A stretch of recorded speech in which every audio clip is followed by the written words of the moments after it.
ফাইনালে এতক্ষণ পরে ভাঁটা পড়েছে, তারপর আমরা সবাই সমুদ্রে নামতে পেরেছি। আর কতক্ষণ মনটাকে মানিয়ে রাখবো, এরকম চোখের সামনে সমুদ্র থাকলে কি আর ঘরে বসে থাকা যায়? তারপরে তো নেবেই পড়েছিলাম। আর সব থেকে বড় কথা জানো তো, এখানে কোনো অটো রিক্সা টোটো কিচ্ছু চলছিল না, কারণ এখানে মন্দির উদ্বোধন হচ্ছে তো, সেই জন্য এরকম পাড় দিয়ে ধরে ধরেই আমরা উদয়পুর সি বিচে যাচ্ছিলাম। আর আস্তে আস্তে একটু একটু করে সমুদ্রের জলটা পায়ে আসছিলো, এত ভালো লাগছিল না। সি বিচে তো পৌঁছে গিয়েছিলাম, ওখানে গিয়ে আমরা কোন মাছটা খাবো আর কোন কাঁকড়াটা খাবো সেটা তো ওদেরকে বলে দিলাম। তারপরে এখানে এইভাবে বসলাম, ফার্স্টে আমাদের চিংড়ি মাছটা দিয়ে দিয়েছিলো।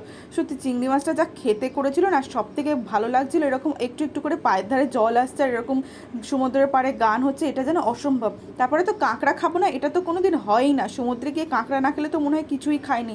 কাঁকড়াটা তো বাবু পুরো নিমিষের মধ্যে শেষ করে দিল। আর আমার না আর বাবুর দুজনের কাঁকড়া খেতে এত ভালো লাগে। আর আমার অবস্থা দেখেছো খেতে গিয়ে কী হয়েছে। তারপর আবার সমুদ্রে আমরা নেমে পড়েছিলাম, কারণ যার জন্য যাওয়া সেখানে যদি না যাই কি ভালো লাগে বলো। আজকের মতো টাটা।